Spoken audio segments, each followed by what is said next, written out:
혹시 그때 그 어르신? 70대 노인이 지점문을 열고 들어오자 하은은 온몸이 얼어붙는 것 같았습니다. 그 노인은 하은이 있던 창구 자리로 걸어오더니 주머니에서 명함을 꺼내 하은에게 건넸습니다. 그 명함은 노인의 것이 아닌 며칠 전 하은이 그 어르신에게 건네주었던 바로 그 명함이었죠. 자네, 미나은이라고 했나? 이 정도면 합격일세. 다짜고짜 명함을 내밀며 합격이라니. 이게 도대체 어찌된 일일까요? 이 이야기는 한 달 전으로 거슬러 올라갑니다. 저는 장무연입니다. 올해 69. 국내 5대 유통그룹을 일군 회장이죠. 평생을 스펙과 출신으로 사람을 골라왔습니다. 상품은 브랜드로, 사람은 학벌과 집안으로 골랐습니다. 그렇게 살다 보니 노후에 옆에 남은 사람이 아무도 없더군요. 젊은 날엔 사랑하던 여자가 있었습니다. 하지만 그녀는 가난했고 집안이 반대했죠. 결국 저는 그녀를 버리고 재벌 집안 딸과 결혼했습니다. 돈과 인맥을 얻었지만 사랑은 없었습니다. 결혼 10년 만에 성격 차이로 이혼했고 그 뒤로는 쭉 혼자였습니다.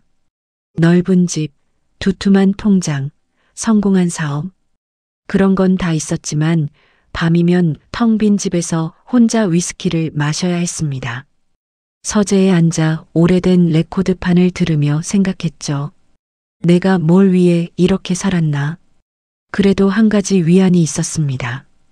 외아들 태진이었습니다. 태진이는 저와 달랐습니다. 감성적이고 따뜻한 아이였죠. 회사 일도 잘했지만 사람을 먼저 생각했습니다. 아버지, 전 아버지처럼 살고 싶지 않아요. 일보다 가족이 먼저예요. 라고 말하곤 했습니다. 저는 그 말이 조금 서운했지만 한편으론 대견했습니다. 적어도 이 아이는 저처럼 외롭게 늙지는 않겠구나 싶었죠. 그 아이가 있어 제 노후가 덜 외로울 거라 믿었습니다. 언젠가는 태진이가 좋은 집안 여자와 결혼하고 손주라도 보면 제 삶도 조금은 따뜻해지지 않을까 기대했습니다. 그래서 태진이가 아버지, 결혼하고 싶은 사람이 생겼어요 라고 했을 때 저는 속으로 안도했습니다. 드디어 이 집에도 사람 냄새가 나겠구나. 그래, 어떤 사람인데? 저는 기대를 가득 안고 태진이의 말에 귀를 기울였습니다. 그런데 그 태진이의 대답은 제 기대를 산산조각 냈습니다. 보험회사에서 설계사로 일하고 있고요. 그리고 사실은 그 사람 보육원 출신이에요. 저는 그 자리에서 잔을 탁 내려놓았습니다. 안 돼. 저는 망설임 없이 단호하게 말했습니다. 아버지, 하은 씨는 정말 좋은 사람이에요. 진심으로 사람을 대하고 보험 설계사인 것도 모자라 보육원 출신? 우리 집안 수준에 맞는 며느리가 아니야. 태진이의 얼굴이 굳어졌습니다. 그리고 조용히 하지만 단호하게 말했습니다. 아버지는 평생 그렇게 사셨죠. 스펙으로 사람을 고르고 사랑보다 집안을 택하셨잖아요. 그래서 지금 옆에 아무도 없는 거 아닌가요? 가슴이 철렁 내려앉았습니다. 전 아버지처럼 사랑을 놓치며 살고 싶지 않아요. 하은 씨가 아니면 결혼 안 할 겁니다. 태진이는 그렇게 말하고 방을 나갔습니다. 저는 텅 빈 응접실에 홀로 남아 술잔을 기울였습니다. 젊은 날 가난하다는 이유로 첫사랑을 버렸던 기억이 칼처럼 박혀 들어왔습니다. 재벌 집딸과 결혼했지만 결국 이혼했고 그 뒤로는 쭉 혼자였죠. 그날 밤 서재에 앉아 오래된 사진첩을 꺼냈습니다. 거기엔 젊은 날 제 첫사랑과 찍은 사진이 있었습니다. 웃고 있는 그녀의 얼굴을 보며 생각했습니다. 만약 그때 내가 그녀를 택했다면 지금 이렇게 외롭지는 않았을까? 문득 깨달았습니다. 제가 태진이에게 똑같은 불행을 물려주려 하고 있다는 거요. 저는 스펙으로 사람을 골라 실패했습니다. 그런데 아들한테도 똑같이 강요하고 있었던 겁니다. 저는 위스키 잔을 내려놓고 결심했습니다. 이번엔 달라야 해. 내 기준이 아니라 저 아이가 선택한 사람의 진짜 모습을 봐야 해. 하지만 어떻게 확인할까요? 태진이를 통해서는 알 수 없었습니다. 사랑에 빠진 사람 눈엔 상대가 다 좋아 보이니까요. 그렇다고 흥신소를 쓸 수도 없었습니다. 겉으로 드러난 이력이 아니라 그 사람의 진짜 사람 됨됨이를 보고 싶었으니까요. 그때 떠오른 생각이 하나 있었습니다. 내가 직접 확인하자. 변장을 하고 평범한 고객으로 가서 그 사람이 진짜 어떤 사람인지 보는 거야. 다음 날 아침 저는 비서에게도 말하지 않고 옷장 깊숙이 있던 낡은 옷들을 꺼냈습니다. 오래전 회사 창업 초기에 입던 헌 점퍼, 색바랜 면바지, 구멍난 운동화. 거울을 보니 꼭 시장 어귀에서 국밥 한 그릇 먹고 있을 법한 평범한 노인이 서 있더군요. 서재 책상 서랍을 열어 20년 전에 가입한 보험 증서를 꺼냈습니다. 제 이름이 아니라 가명으로 가입한 소액보험이었죠. 창업 초기 만일을 대비해 만들어둔 것인데 이럴 때 쓸 줄은 몰랐습니다.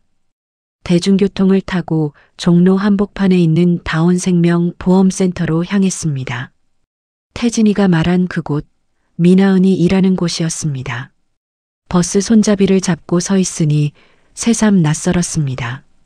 20년 만에 타보는 대중교통이었으니까요. 센터 문을 열고 들어가니 로비가 번쩍번쩍했습니다. 젊은 직원들이 태블릿을 들고 고객을 맞이하고 대형 전광판에는 노후 보장 1등 센터라는 문구가 반짝이고 있었죠. 접수대에서 대기표를 뽑았습니다. 번호는 34번. 플라스틱 의자에 앉아 한참을 기다렸습니다. 주변을 둘러보니 저처럼 나이든 고객들이 많았습니다. 다들 불안한 표정으로 서류를 들여다보고 있었죠. 34번 고객님, 3번 상담실로 오세요.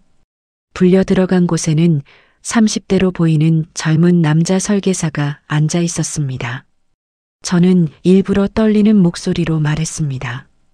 보험료가 너무 부담돼서요. 좀 줄이고 싶은데. 그 직원은 제 보험 증서를 대충 훑어보더니 태블릿만 두드렸습니다. 어르신, 이거 오래된 상품이에요. 요즘은 다들 이렇게 안 씁니다. 새 상품으로 갈아타셔야 해요. 보장도 더 좋고요. 근데 보험료는 얼마나? 지금보다 조금만 더 내시면 돼요. 한 달에 10,000원 정도? 그 정도면 괜찮으시죠? 10,000원이 아니라 80,000원이 더 나가는 상품이었습니다. 약관 설명은 거의 없었고 요즘 다 이렇게 바꾸신다는 말만 3번 반복하더군요. 서명만 받으려는 게 눈에 훤히 보였습니다. 저는 고개를 저었습니다. 좀 더 생각해 볼게요. 상담실을 나와 다시 대기석에 앉았습니다. 속으로는 실망이 컸습니다. 역시 이 바닥도 실적만 쫓는구나. 그럼 미나은도 마찬가지겠지? 그런데 그때였습니다. 멀리서 한 여자 직원이 저를 힐끔힐끔 쳐다보고 있었습니다. 30대 초반쯤 되어 보이는 단정한 인상의 여성이었죠. 잠시 뒤 그 직원이 조심스럽게 다가왔습니다. 어르신, 죄송한데요. 아까 상담 받으신 거 혹시 이해 안 되신 부분 없으셨어요? 저는 약간 놀랐습니다. 자기 고객도 아닌데 왜 신경 쓰는 걸까 싶었죠. 글쎄요. 잘 모르겠어요. 그러자 그 직원 명찰을 보니 미나은이라고 적혀 있더군요. 바로 태진이가 결혼하겠다던 그 여자였습니다. 저는 속으로 긴장하며 그녀를 관찰했습니다. 미나은은 빈자리에 앉으며 작은 파일을 꺼냈습니다.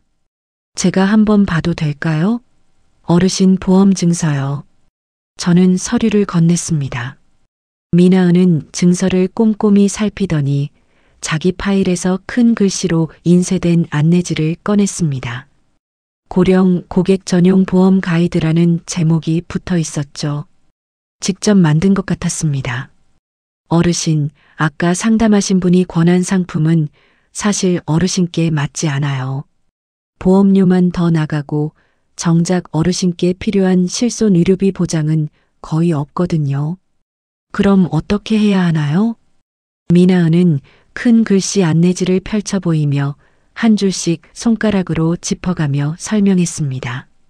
지금 드신 보험 중에서 이 부분, 사망 보장 쪽은 좀 줄이셔도 돼요. 대신 입원비랑 수술비, 이쪽 보장은 절대 건드리시면 안 됩니다. 어르신 나이에는 암보다 넘어지고 다쳐서 병원 가시는 일이 더 많거든요. 그런 병원비를 막아드리는 게 진짜 보험이에요. 저는 속으로 놀랐습니다. 이 직원은 자기 실적이 줄어드는 방향으로 설계를 고치고 있었습니다. 고객에게 유리한 쪽으로요. 그렇게 하면 보험료가 얼마나 줄어들까요? 한 달에 6만 원 정도 아끼실 수 있어요. 큰 돈 아니지만 어르신들 입장에선 적은 돈이 아니잖아요. 미나은은 자기가 손수 만든 안내지 한 장을 더 건넸습니다. 보험 사기주의 카드였습니다. 그리고 어르신, 앞으로 전화로 보험 해지하세요. 새 상품으로 바꾸세요. 이런 연락 오면 절대 응대하지 마세요. 꼭 센터로 오셔서 제 이름 불러주세요. 제가 도와드릴게요. 명함도 건넸습니다. 구석에 손글씨로 어르신들 평생 모으신 돈, 병원비로 한 번에 나가는 거 막아드리는 게 제 일입니다라고 적혀 있더군요. 저는 그 명함을 주머니에 넣으며 조용히 물었습니다. 아가씨, 왜 이렇게까지 해주는 거요? 나한테 돈 될 것도 없는데. 미나은은 잠깐 미소 지었습니다. 어르신들 평생 일하셔서 모으신 돈이잖아요. 그걸 지켜드리는 게 제 일이에요. 그날 저는 센터를 나오며 생각했습니다. 첫 번째 시험 통과. 하지만 아직 확신할 수는 없었습니다. 진짜 진심인지 아니면 장기적으로 고객을 끌어안으려는 전략인지 알 수 없었으니까요.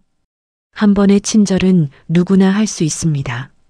중요한 건 어려운 상황에서도 그 원칙을 지키느냐는 것이었죠. 일주일 뒤 저는 다시 그 센터를 찾았습니다. 이번에도 낡은 점퍼 차림이었죠. 이번엔 일부러 시험을 좀 더 어렵게 만들기로 했습니다. 미나은을 직접 찾아가 앉았습니다. 저번에 상담해 주신 분 맞죠? 그런데 말이에요. 저는 목소리를 떨며 말했습니다. 지난번에 보험료 3달치를 한꺼번에 냈는데 왜 납입 내역엔 2달만 찍혀 있어요?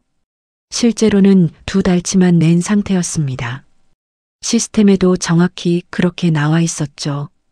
대부분 직원이라면 어르신, 시스템에 2달로 나오니까 2달만 내신 거예요라고 잘라 말했을 겁니다. 어쩌면 영수증 가져오세요라고 되받아쳤을지도 모르죠.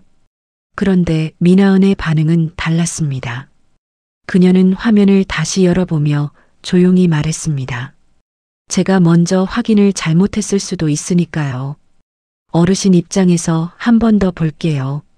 로그를 꼼꼼히 확인한 뒤 미나은은 천천히 고개를 들었습니다. 시스템상으론 2달치만 들어와 있긴 한데 혹시 제가 저번에 설명드릴 때 헷갈리게 말씀드린 건 아닌가 걱정되네요. 어르신, 다음부턴 이렇게 안 헷갈리시게 영수증이랑 납입 내역을 같이 정리해서 우편으로 보내드릴게요. 자기 잘못도 아닌데 고객이 헷갈렸을까봐 먼저 걱정하는 겁니다. 그리고는 파일에서 또 다른 카드를 꺼냈습니다. 어르신, 이거 꼭 지갑에 넣어 다니세요. 보험 사기주의 카드예요. 요즘 전화로 보험료 환급해준다. 새 상품으로 바꾸면 이득이라고 속이는 경우가 많거든요. 그런 전화 오면 절대 응대하지 마시고 꼭 저한테 연락 주세요. 저는 그 카드를 받아들며 속으로 중얼거렸습니다. 2번째 시험도 통과. 하지만 마지막 시험이 남아 있었습니다. 진짜 중요한 순간 자기 이익과 약자 사이에서 어떤 선택을 하는지 보는 것이었죠. 사람은 평소엔 누구나 친절할 수 있습니다. 하지만 자기가 손해보는 상황, 자리가 위태로운 순간에도 원칙을 지킬 수 있는지가 진짜 사람 됨됨이를 보여주니까요. 그 기회는 생각보다 빨리 찾아왔습니다. 그로부터 일주일 뒤 저는 비서를 통해 한 가지 정보를 입수했습니다. 다운생명센터에 대형 VIP 계약이 잡혀 있다는 것, 그리고 그날 미나은에게는 치매 초기 할머니와의 상담 약속이 이미 잡혀 있다는 것이었죠. 저는 그날 아침 일찍 센터 로비 구석 의자에 조용히 앉아 있었습니다. 낡은 점퍼 차림으로 신문을 보는 척하면서요.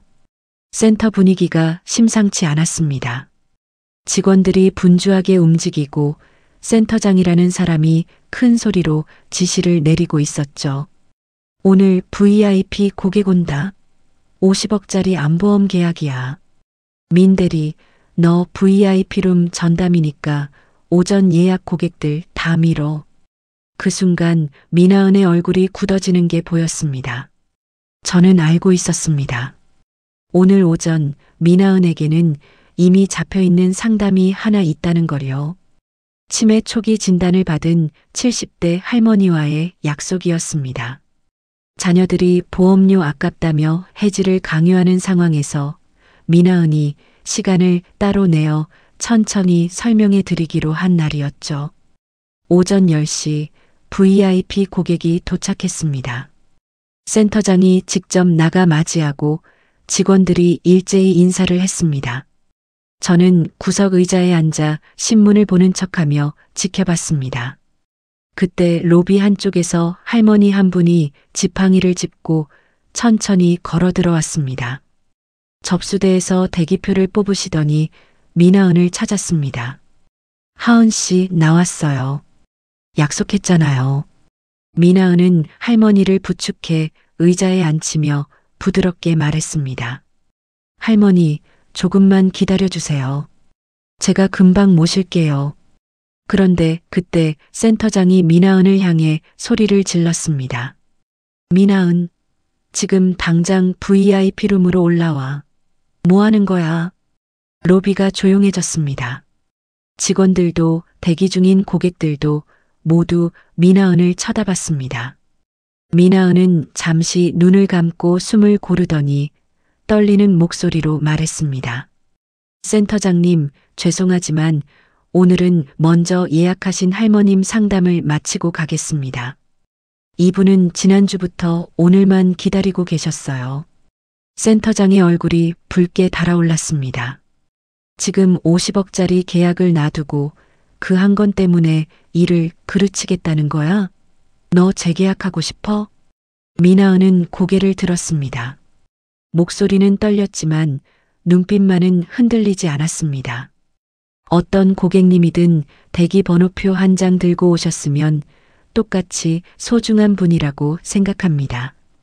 센터장이 뭐라 소리치려는 순간 저는 그 광경을 지켜보며 가슴이 뛰는 걸 느꼈습니다. 돈과 약자 사이에서 미나은은 약자를 택했습니다. 자기 자리를 걸고서요. 저는 조용히 자리에서 일어나 센터를 나왔습니다. 마음속으로는 이미 결론이 났습니다. 세 번째 시험 통과. 아니, 만점이야. 차에 타서 미나은이 준 명함을 다시 꺼내봤습니다.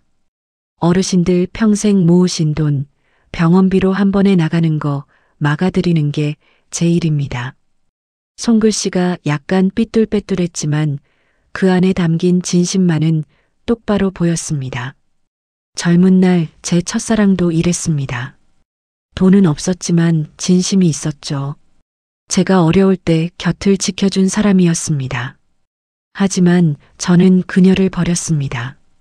집안이 반대했고 재벌 집딸과 결혼하는 게 사업에 유리했으니까요.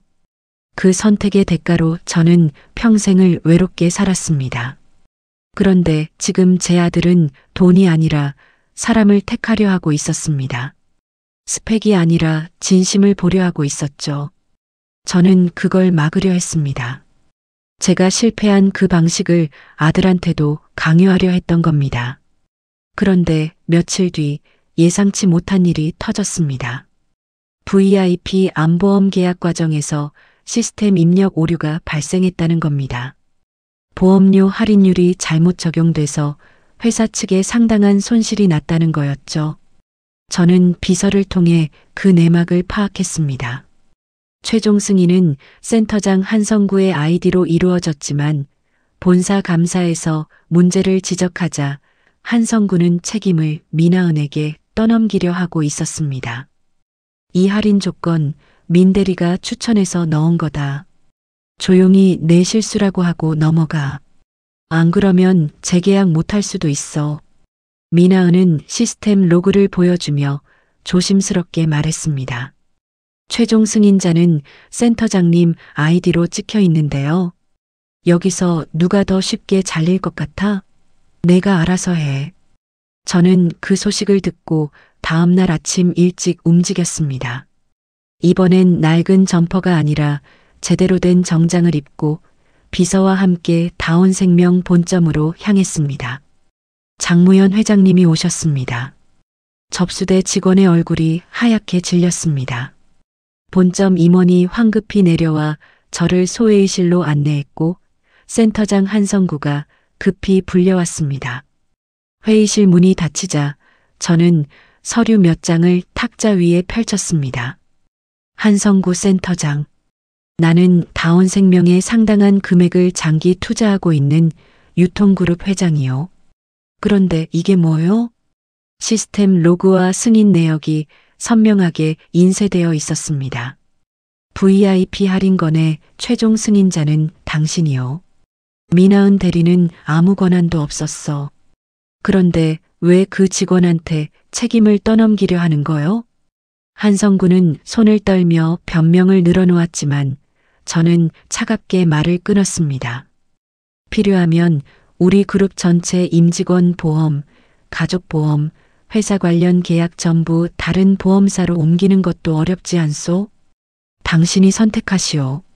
진실을 바로잡을 건지 아니면 계약을 잃을 건지. 한성구는 결국 고개를 숙였습니다. 제가 잘못했습니다. 직원들 앞에서 바로잡겠습니다. 그날 오후 종로센터 로비는 술렁였습니다. 센터장이 직원들과 고객들이 모두 보는 한복판에서 미나은을 불렀습니다. 그리고 90도로 허리를 숙였습니다. 어제 VIP 할인 거는 전적으로 제 실수였습니다.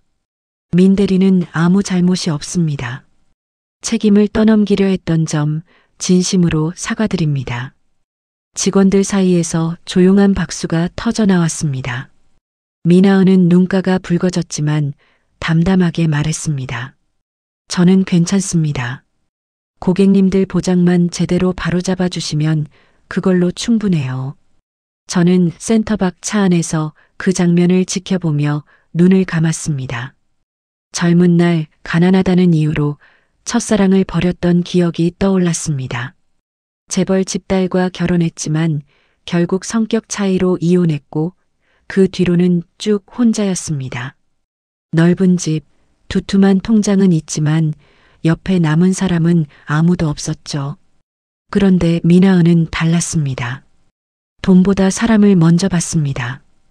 약한 사람을, 외로운 사람을, 속는 사람을 먼저 챙겼습니다. 바로 제가 젊은 날 버렸던 그 여자처럼요. 며칠 뒤 저녁 한남동 전망 좋은 한식 다이닝의 프라이빗 룸에서 상견례가 열렸습니다. 아들 태진이 미나은의 손을 잡고 앉아 있었고 미나은은 긴장한 얼굴로 손에 땀을 쥐고 있었습니다. 아버지는 생각보다 따뜻한 분이야. 너무 긴장하지 마. 태진이 안심시키려 했지만 미나은의 떨림은 멈추지 않았습니다. 문이 열리고 제가 들어섰습니다. 미나은은 저를 보는 순간 눈이 커졌습니다. 혹시 종로센터에 오셨던 그 어르신 맞으세요? 태진이 웃으며 말했습니다. 응, 맞아. 그때 어르신이 우리 아버지야. 저는 주머니에서 오래 간직해온 물건들을 꺼내 탁자 위에 놓았습니다. 미나은이 준 큰 글씨 안내지, 보험 사기주의 카드, 그리고 명함. 구석에 손글씨로 어르신들 평생 모으신 돈, 병원비로 한 번에 나가는 거 막아드리는 게 제 일입니다라고 적힌 그 명함이었습니다. 이거 아직도 버리지 못했네. 나 같은 늙은이한테 이렇게까지 해주는 사람 내 인생에 한 번도 없었거든. 미나은의 눈에 눈물이 맺혔습니다. 저는 천천히 말을 이었습니다. 미나은 씨, 솔직히 말하겠소.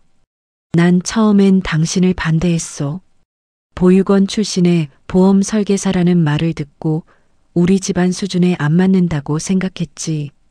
그래서 직접 확인하러 갔던 거요. 변장하고 가난한 노인 행세하면서 당신이 어떤 사람인지 시험했소. 미나은은 놀란 표정으로 저를 바라봤습니다. 저는 계속 말했습니다. 근데 당신은 달랐어. 돈 안 되는 노인 고객한테 시간을 쏟고 자기 실적 줄어드는데도 고객한테 유리한 설계를 해주고 50억짜리 VIP 계약보다 치매 할머니를 먼저 챙겼지. 자기 자리를 걸고서 저는 자리에서 일어나 미나은 앞에 섰습니다. 난 평생을 스펙과 출신으로 사람을 골랐소. 그래서 사랑도 잃었고 노후엔 옆에 아무도 없지. 넓은 집에 혼자 앉아 있으면 생각하게 되더군. 내가 뭘 위해 이렇게 살았나 하고. 그런데 당신을 보면서 깨달았소. 노후를 지켜주는 건 보험 상품이 아니라 돈보다 사람을 먼저 보는 한 사람의 양심이더군. 미나은은 눈물을 참지 못하고 흘렸습니다. 저는 조용히 말했습니다. 미나은 씨, 우리 집에 와서 우리 가문이 그동안 잃어버리고 살았던 양심을 좀 가르쳐 주겠소? 우리 태진이 노후를 지켜줄 그 보험이 되어주겠소? 미나은은 울먹이며 고개를 끄덕였습니다. 저 같은 사람을 받아주셔서 제가 더 감사합니다, 아버님. 태진이 미나은의 어깨를 감싸 안았고 저는 두 사람의 손을 잡았습니다. 세 사람의 손이 탁자 위에서 맞닿았습니다. 창밖으로 부드러운 봄바람이 스쳐 지나가고 저는 마음속으로 속삭였습니다. 진짜 가문은 피가 아니라 끝까지 지켜주려는 마음에서 시작되는 거였구나. 그날 밤 집으로 돌아와 서재에 앉았습니다. 오래된 레코드판을 틀고 젊은 날 첫사랑과 찍은 사진을 꺼내봤습니다. 미안하다는 말이 목구멍까지 차올랐지만 이젠 전할 수 없었습니다. 대신 마음속으로 다짐했습니다. 이번엔 놓치지 않을게. 진짜 사람을, 진짜 가족을. 미나은은 그 뒤로도 종로센터에서 일했습니다. 여전히 노인 고객들에게 큰 글씨 안내지를 나눠주고 보험 사기주의 카드를 건네며 평생 모으신 돈 지켜드리는 게 제 일이라고 말했죠. 센터장 한성구는 결국 본사로 발령났고 새로운 센터장은 미나은의 방식을 존중해줬습니다. 태진과 미나은은 그해 가을에 결혼했습니다. 작은 결혼식이었지만 미나은이 그동안 도왔던 어르신 고객들이 여럿 참석했습니다. 70대 할머니는 미나은의 손을 잡고 말했습니다. 하은 씨 덕분에 우리 보험료 아꼈어. 병원비 걱정도 덜었고 고마워요. 저는 그 모습을 보며 웃었습니다. 미나은은 보험 상품을 파는 게 아니라 사람을 지키는 일을 하고 있었던 겁니다. 결혼 후 미나은은 일주일에 2번씩 저희 집에 들렀습니다. 저녁 식사를 같이 하거나 차 한 잔 마시며 이런저런 이야기를 나눴죠. 어느 날 저녁 미나은이 조심스럽게 물었습니다. 아버님, 그때 왜 저를 시험하셨어요? 정말 궁금해요. 저는 잠시 생각하다가 솔직하게 말했습니다. 젊었을 때 사랑하는 사람을 놓쳤거든. 집안이 반대해서 가난하다는 이유로. 그 뒤로 평생을 후회하며 살았지. 그래서 이번엔 똑같은 실수를 하고 싶지 않았어. 내가 정말 어떤 사람인지 직접 확인하고 싶었던 거야. 미나은은 고개를 끄덕이며 말했습니다. 아버님도 외로우셨겠어요. 혼자 계시면서. 그래, 외로웠지. 근데 이젠 괜찮아. 너희가 있으니까. 미나은은 제 손을 잡았습니다. 따뜻했습니다. 진짜 가족의 온기였습니다.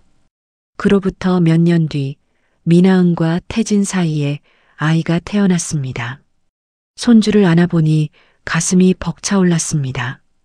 평생을 돈과 스펙으로 사람을 판단하며 살았는데 결국 제 옆에 남은 건 돈보다 사람을 먼저 본 며느리와 그 가족이었습니다. 어느 날 미나은이 말했습니다. 아버님, 제가 보육원에서 배운 게 하나 있어요. 가족은 피가 아니라 마음으로 만들어진다는 거요. 저도 친부모는 없지만 보육원 선생님들이 진짜 부모처럼 저를 키워주셨거든요. 저는 그 말을 듣고 가슴이 뭉클했습니다. 미나은이 옳았습니다. 진짜 가족은 피가 아니라 마음이었습니다.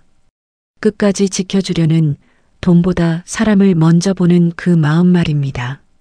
지금도 저는 가끔 그 명함을 꺼내봅니다. 어르신들 평생 모으신 돈, 병원비로 한 번에 나가는 거 막아드리는 게 제 일입니다라고 적힌 그 명함을요. 그리고 생각합니다. 노후를 지키는 진짜 보험은 통장 잔고가 아니라 옆에 남아있는 사람이라는 거요. 미나은은 지금도 종로센터에서 일하며 어르신들을 돕고 있습니다. 여전히 큰 글씨 안내지를 나눠주고 보험 사기주의 카드를 건네며 평생 모으신 돈 지켜드릴게요라고 말합니다. 그 모습을 볼 때마다 저는 확신합니다. 제가 평생 찾던 진짜 가족을 이제야 만났다는 걸요.